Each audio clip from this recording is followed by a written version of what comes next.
കേരളത്തിന്റെ രാഷ്ട്രീയ ഭൂപടത്തിൽ ഇന്ന് മുഴങ്ങി കേൾക്കുന്നത് ഒരു സിംഹഗർജനമാണ്. രാഷ്ട്രീയത്തിന്റെ വേലിക്കെട്ടുകൾക്കും അപ്പുറം ഈ നാടിന്റെ വികസനത്തിന് വേണ്ടി കൈകോർക്കുന്ന ഒരു പുതിയ സംസ്കാരത്തിന് കൊല്ലം സാക്ഷ്യം വഹിച്ചിരിക്കുന്നു. കേന്ദ്രമന്ത്രി സുരേഷ് ഗോപി നടത്തിയ ആ പ്രസംഗം കേവലം വാക്കുകളല്ല, മറിച്ച് പതിറ്റാണ്ടുകളായി കേരളത്തെ പിന്നോട്ട് വലിച്ച വികസന വിരുദ്ധർക്കുള്ള ചുട്ട മറുപടിയാണ്. ജസ്റ്റ് ഒന്ന് ആലോചിച്ച് നോക്കൂ. ഒരു ബൈപ്പാസ് വരാൻ 39 വർഷം, ഒരു റെയിൽവേ വികസനത്തിന് ഒരു തലമുറയുടെ കാത്തിരിപ്പ്.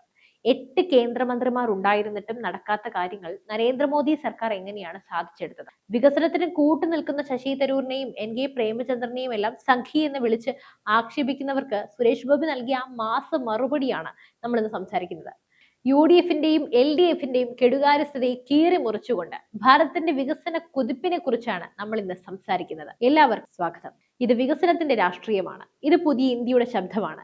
കൊല്ലം ജംഗ്ഷൻ റെയിൽവേ സ്റ്റേഷനിൽ നമ്മൾ ഇന്ന് കാണുന്നത് ഒരു ചരിത്ര നിമിഷമാണ്. കേരളത്തിൽ തന്നെ ആദ്യത്തെ മൾട്ടി ലെവൽ കാർ പാർക്കിംഗ് സംവിധാനം അവിടെ ഉദ്ഘാടനം ചെയ്യപ്പെട്ടിരിക്കുന്നു. എന്താണ് ഇതിന്റെ പ്രാധാന്യം? റെയിൽവേ സ്റ്റേഷനുകളിൽ പാർക്കിംഗ് എന്നത് വലിയൊരു തലവേദനയായിരുന്ന കാലത്ത് നിന്നും അത്യാധുനിക സൗകര്യങ്ങളിലേക്ക് കൊല്ലം മാറുകയാണ്. സുരേഷ് ഗോപി കൃത്യമായി പറഞ്ഞു, റെയിൽവേ അടിസ്ഥാന സൗകര്യ വികസനത്തിൽ കൊല്ലം കേരളത്തിലെ നമ്പർ 1 ആണ്. ഇത് വെറുതെ പറയുന്നതല്ല, അമൃത് ഭാരത് പദ്ധതിയിലൂടെ സ്റ്റേഷനുകളുടെ മുഖച്ഛായ മാറുകയാണ്. വിദേശ രാജ്യങ്ങളിൽ മാത്രം കണ്ടിരുന്ന സൗകര്യങ്ങൾ നമ്മുടെ നാട്ടിലും എത്തുകയാണ്. ഇത് സാധ്യമായത് കേന്ദ്രത്തിൽ ഒരു ശക്തമായ ഭരണം ഉള്ളത് കൊണ്ടാണ്.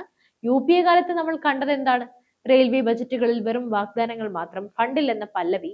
എന്നാൽ ഇന്ന് പണമല്ല പ്രശ്നം, പണി നടക്കുന്നുണ്ടോ എന്നതാണ് ചോദ്യം. കൊല്ലം സ്റ്റേഷന്റെ പുനർവികസനം പൂർത്തിയാകുമ്പോൾ അത് ദക്ഷിണ കേരളത്തിലെ ഏറ്റവും മികച്ച യാത്രാ കേന്ദ്രമായി മാറും. ഇതിന് നേതൃത്വം നൽകുന്ന സുരേഷ് ഗോപിയുടെ ഇച്ഛാശക്തിയെ നമ്മൾ അഭിനന്ദിക്കാതെ വയ്യ. ഈ ഉദ്ഘാടന പ്രസംഗത്തിൽ ഏറ്റവും ശ്രദ്ധേയമായത് സുരേഷ് ഗോപി ശശി തരൂരിനെയും NK പ്രേമചന്ദ്രനെയും എല്ലാം കുറിച്ച് നടത്തിയ പരാമർശങ്ങളാണ്. രാഷ്ട്രീയമായി അവർ ശത്രുക്കളായിരിക്കാം, പാർലമെന്റിൽ സർക്കാരിനെ നഖശിഖാന്തം എതിർത്തേക്കാം, ബില്ലുകളെയും എതിർക്കും, ധനമന്ത്രിയെ വിമർശിക്കും. പക്ഷേ വികസനം എന്ന് വരുമ്പോൾ അവർ നാടിനൊപ്പമാണ് നിൽക്കുന്നത്. അവരെ അരസംഖ്യയെന്നോ മുക്കാൽ സംഖ്യയെന്നോ വിളിച്ച് ആരും ആക്രമിക്കരുത് എന്ന് സുരേഷ് ഗോപി പറഞ്ഞപ്പോ അവിടെ തെളിയുന്നത് ഒരു വലിയ രാഷ്ട്രീയ മാന്യതയാണ്. വികസന പദ്ധതികൾ വരുമ്പോൾ അതിനെ തകർക്കാൻ ശ്രമിക്കാതെ സർക്കാരിനൊപ്പം നിന്ന് അത് നേടിയെടുക്കാൻ ശ്രമിക്കുന്ന ശശി തരൂരിന്റെയും പ്രേമചന്ദ്രന്റെയും ശൈലി അഭിനന്ദനാർഹമാണ്.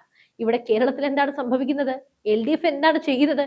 എന്നാൽ കോൺഗ്രസിലെയും UDFിലെയും എല്ലാം ഒരു വലിയ വിഭാഗത്തിന്റെ അവസ്ഥ എന്താണ്? LDFന്റെ അവസ്ഥ എന്താണ്?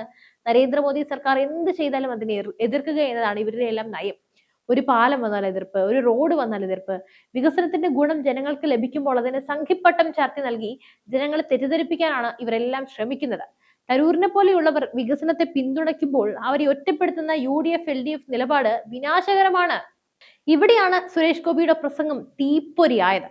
കൊല്ലം ബൈപ്പാസിന്റെ കഥയാണ് അദ്ദേഹം ജനങ്ങളെ ഓർമ്മിപ്പിക്കുന്നത്. 39 വർഷം ആലോചിച്ച് നോക്കൂ. ഒരു കുട്ടി ജനിച്ചു വളർന്ന് മധ്യവയസ്കനാവുന്ന അത്രയും കാലം ഒരു ചെറിയ ബൈപ്പാസ് പൂർത്തിയാക്കാൻ ഈ നാട് കാത്തിരിക്കേണ്ടി വന്നു. UPA ഭരണകാലത്ത് കേരളത്തിൽ നിന്ന് 8 മന്ത്രിമാരുണ്ടായിരുന്നു. അവർക്ക് എന്തുകൊണ്ട് ഇത് സാധിച്ചില്ല? ഡൽഹിയിൽ സ്വാധീനമുണ്ടായിരുന്ന ആ 8 പേരും കൊല്ലം ബൈപ്പാസിനെ കുറിച്ച് ചിന്തിച്ചിരുന്നു, ഒരു വാക്ക് മിണ്ടിയിരുന്നു. 38 വർഷമാണ് ഫയലുകൾ പൊടിപിടിച്ച് കിടന്നത്. ആ കാലതാമസത്തിനിടയിൽ എത്രയോ അപകടങ്ങൾ നടന്നു, എത്രയോ ജീവനുകൾ പൊലിഞ്ഞു. ഇതിനെല്ലാം ഉത്തരവാദി ആരാണ്? നരേന്ദ്രമോദി സർക്കാർ അധികാരത്തിൽ വരുന്നത് വരെ ആ ബൈപ്പാസ് ഒരു സ്വപ്നം മാത്രമായിരുന്നു. 2014 ശേഷം കാര്യങ്ങൾ മാറി.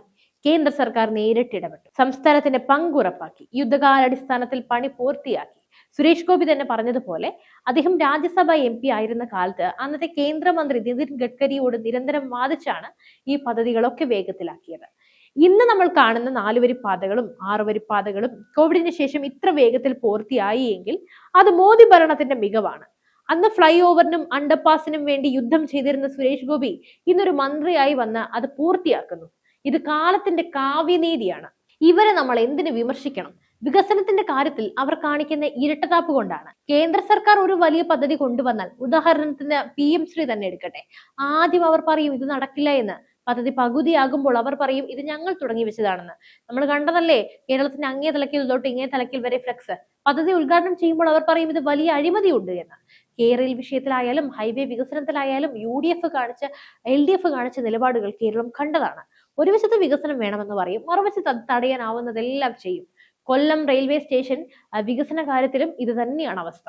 കൊല്ലത്തെ ജനങ്ങൾക്ക് ഗുണമുണ്ടാകുന്ന ഒരു കാര്യം വരുമ്പോൾ അതിനെ രാഷ്ട്രീയ കണ്ണോടെ മാത്രം കാണുന്ന ഇടുങ്ങിയ ചിന്താഗതിയാണ് UDF-നുള്ളത്. മെഡിക്കൽ കോളേജിന്റെ കാര്യത്തിലും നമ്മളിപ്പോൾ കണ്ടതാണ്. ശശി തരൂരിനെ പോലെയുള്ള ദീർഘവീക്ഷണമുള്ള നേതാക്കൾ വികസനത്തിനൊപ്പം നിൽക്കുമ്പോൾ KPCC നേതൃത്വം അദ്ദേഹത്തെ ശാസിക്കുന്നു, LDF അദ്ദേഹത്തെ ശാസിക്കുന്നു. എന്താണ് ഇതിന്റെ അർത്ഥം? കോൺഗ്രസിന് അല്ലെങ്കിൽ LDF-ന് വികസനത്തെക്കാൾ വലുത് രാഷ്ട്രീയ വൈരമാണ്. ഈ വിനാശകരമായ രാഷ്ട്രീയത്തെയാണ് സുരേഷ് ഗോപി ചോദ്യം ചെയ്തത്. നരേന്ദ്രമോദിയുടെ നേതൃത്വത്തിൽ ഭാരതം ഇന്ന് ലോകശക്തിയായി മാറുകയാണ്. ഡിജിറ്റൽ വിപ്ലവം മുതൽ അടിസ്ഥാന സൗകര്യ വികസനം വരെ ഇന്ത്യ കൈവരിച്ച നേട്ടങ്ങൾ ലോകം അത്ഭുതത്തോടെയാണ് നോക്കുന്നത്. റെയിൽവേ എടുത്തു നോക്കാം. വന്ദേ ഭാരത് എക്സ്പ്രസുകൾ, സ്റ്റേഷൻ പുനർവികസനം, സമ്പൂർണ്ണ വൈദ്യുതീകരണം, റോഡുകൾ, ലോക നിലവാരത്തിലുള്ള ഹൈവേകൾ, ഭാരത് മാല പദ്ധതി, സാങ്കേതിക വിദ്യയിലേക്ക് വരാം, 5G സേവനങ്ങൾ, ഡിജിറ്റൽ പേയ്മെന്റുകൾ. ഈ വികസന കുതിപ്പിന്റെ ഭാഗമാകാൻ കേരളത്തിന് ലഭിച്ച സുവർണ അവസരമാണ് സുരേഷ് ഗോപിയെ പോലെയുള്ള കേന്ദ്രമന്ത്രിമാർ. കേരളത്തിലെ റെയിൽവേ വികസനത്തിന് കേന്ദ്രം നൽകുന്ന മുൻഗണന മുമ്പെങ്ങും ഇല്ലാത്തതാണ്. കൊല്ലം ജംഗ്ഷൻ റെയിൽവേ സ്റ്റേഷൻ അതിനൊരു ഉദാഹരണം മാത്രവുമാണ്. കേരളത്തിലെ ഓരോ റെയിൽവേ സ്റ്റേഷനും ആധുനികവൽക്കരിക്കപ്പെടുമ്പോൾ അത് സാധാരണക്കാരന്റെ യാത്രാ സൗകര്യമാണ് വർദ്ധിപ്പിക്കുന്നത്. ഇനി നമുക്ക് ഇന്ത്യയെ അല്ലെങ്കിൽ ഭാരതത്തിന്റെ മൊത്തത്തിൽ എടുത്തു നോക്കാം. വെറും സിമന്റും മണ്ണും കൊണ്ടുള്ള വികസനമല്ല, മറിച്ച് 140 കോടി ജനങ്ങളുടെ ആത്മവിശ്വാസമാണ്. 2047 വികസിത ഭാരതം എന്ന ലക്ഷ്യത്തിലേക്കുള്ള യാത്രയിൽ കേരളം എവിടെ നിൽക്കണം? UDF-ന്റെയും LDF-ന്റെയും വികസന വിരുദ്ധതയ്ക്കൊപ്പം നിൽക്കണോ, അതോ മോദി സർക്കാരിന്റെ വികസന വേഗത്തിനൊപ്പം നിൽക്കണോ? സുരേഷ് ഗോപി എന്ന വ്യക്തിയെയും രാഷ്ട്രീയക്കാരനെയും നമ്മൾ വിലയിരുത്തുമ്പോൾ അദ്ദേഹം തന്റെ വാക്കിന് കൊടുക്കുന്ന വില കാണാതിരിക്കാൻ കഴിയില്ല. സിനിമയിലെ നായകനെ പോലെ തന്നെ ജീവിതത്തിലും അദ്ദേഹം വികസന കാര്യത്തിൽ വിട്ടുവീഴ്ചയില്ലാത്ത നിലപാടാണ് എടുക്കുന്നത്. തൃശ്ശൂരിന്റെ മുഖം മാറിയത് നമ്മൾ കാണുകയാണ്. കൊല്ലത്തെ ജനങ്ങളോട് അദ്ദേഹത്തിന് പ്രത്യേകം ഒരു സ്നേഹവും ഉണ്ട്. തൃശ്ശൂരുകാരോട് മാത്രമല്ല, കേരളത്തിലുടനീളം അദ്ദേഹത്തിന് സ്നേഹമാണ്. തന്റെ മണ്ഡലമായ തൃശ്ശൂരിനൊപ്പം തന്നെ കേരളത്തിലെ എല്ലാ ജില്ലകളിലെയും വികസനത്തിന് അദ്ദേഹം മുൻഗണന നൽകുന്ന ഒരു വ്യക്തിയാണ്.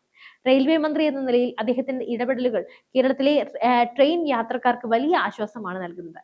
രാഷ്ട്രീയത്തിലെ എതിർപ്പെല്ലാം ഇന്ന് ഓടി ജയിക്കുന്നതിന് വേണ്ടിയുള്ള മത്സരമാണ്. പക്ഷെ ജയിച്ചു കഴിഞ്ഞാൽ പിന്നെ എല്ലാവരും കൂടി ഒത്താണ് ഓടുന്നത്. അത് രാജ്യത്തിന്റെ വിജയമാണ്. ഈ വലിയ സത്യം മനസ്സിലാക്കി ശശി തരൂരിനെയും പ്രേമചന്ദ്രനെയും സുരേഷ് ഗോപി ചേർത്ത് പിടിക്കുമ്പോൾ അവിടെ തോൽക്കുന്നത് വിദ്വേഷത്തിന്റെ രാഷ്ട്രീയമാണ്. വികസനത്തെ പിന്തുണയ്ക്കുന്നവരെ സംഖ്യ എന്ന് വിളിക്കുന്നവർ ഒന്ന് ആലോചിക്കുക. നിങ്ങൾ ഉപയോഗിക്കുന്ന റോഡ്, നിങ്ങൾ യാത്ര ചെയ്യുന്ന ട്രെയിൻ, നിങ്ങൾ അനുഭവിക്കുന്ന ഡിജിറ്റൽ സൗകര്യങ്ങൾ, ഇതെല്ലാം ഈ സർക്കാരിന്റെ വികസന നയങ്ങളുടെ ഫലമാണ്. 39 വർഷം ഒരു പദ്ധതി മുടങ്ങിക്കിടന്നപ്പോൾ മിണ്ടാതിരുന്നവർ അത് പൂർത്തിയാകുമ്പോൾ ചവിട്ടാൻ വരുന്നത് എന്ത് രാഷ്ട്രീയമാണ്? UDF LDF ഭരണം കൊണ്ട് കേരളത്തിനുണ്ടായ ഗുണത്തെക്കാൾ കൂടുതൽ ദോഷമാണ് ഉണ്ടായത്. പദ്ധതികൾക്ക് കല്ലിടാൻ അവർക്കറിയാം, ചില പദ്ധതികൾക്ക് മാത്രം, അതായത് പോക്കറ്റിൽ കാശ് വീഴുന്ന പദ്ധതി. പക്ഷെ അത് പണി തീർക്കാൻ അവർക്ക് മോദി സർക്കാർ വരേണ്ടി വരുന്നു. കൊല്ലം റെയിൽവേ സ്റ്റേഷനിലെ മൾട്ടി ലെവൽ കാർ പാർക്കിംഗ് കേവലം ഒരു തുടക്കം മാത്രമാണ്. കേരളം കണ്ടിട്ടില്ലാത്ത വിധമുള്ള വികസന പ്രവർത്തനങ്ങൾ ഇനിയും വരാനിരിക്കുന്നു. ഇതിന് തടസ്സം നിൽക്കാൻ നോക്കുന്നവർ ചരിത്രത്തിന്റെ ചവറ്റുകുട്ടയിലേക്ക് തള്ളപ്പെടും. സുരേഷ് ഗോപി തൊടുത്തുവിട്ട ആ വാക്കുകൾ നമ്മൾ ഗൗരവത്തോടെ തന്നെ ചർച്ച ചെയ്യണം. വികസന കാര്യത്തിൽ രാഷ്ട്രീയം വേണ്ട, നാട് വളരണം, ഭാരതം ജയിക്കണം. UDF-ന്റെയും LDF-ന്റെയും എല്ലാം 39 വർഷത്തെ മരവിപ്പിൽ നിന്നും കേരളം മോചിക്കപ്പെടുകയാണ്. ശശി തരൂരും പ്രേമചന്ദ്രനും കാണിച്ച ആ ഒരു മാന്യത മറ്റു നേതാക്കളും കാണിക്കട്ടെ. കൊല്ലത്തെ മാറ്റം കേരളത്തിന്റെ മാറ്റത്തിന്റെ തുടക്കമാണ്. റെയിൽവേ അടിസ്ഥാന സൗകര്യങ്ങളിൽ കേരളം മുൻപന്തിയിൽ എത്തുമ്പോൾ അതിന്റെ ഓരോ ഗുണവും ലഭിക്കുന്നത് സാധാരണക്കാരനായ എനിക്കും നിങ്ങൾക്കുമാണ്. ഈ വികസന കുതിപ്പിനൊപ്പമാണ് നമ്മൾ നിൽക്കേണ്ടത്. വികസന വിരുദ്ധരെ തിരിച്ചറിയണം. നമ്മുടെ രാജ്യം, നമ്മുടെ ഭാരതം, നമ്മുടെ ലോകത്തിന്റെ നെറുകയിലെത്തുന്ന ആ ഒരു ദിവസത്തിന് വേണ്ടിയാണ് നമ്മൾ എല്ലാവരും പ്രയത്നിക്കേണ്ടത്. സുരേഷ് ഗോപിയുടെ നിലപാടിനോട് നിങ്ങളുടെ അഭിപ്രായം എന്താണ്? തീർച്ചയായും നിങ്ങളുടെ അഭിപ്രായങ്ങൾ താഴെ കമന്റ് ചെയ്യുക. ഈ വീഡിയോ പരമാവധി ആളുകളിലേക്ക് എത്തിക്കുക. വികസന രാഷ്ട്രീയത്തെ പിന്തുണയ്ക്കുന്നവർ തീർച്ചയായും നമ്മുടെ ചാനൽ സബ്സ്ക്രൈബ് ചെയ്യൂ. മറ്റൊരു വാർത്തയും വിഷയമായി വീണ്ടും എത്തുവരെ നന്ദി.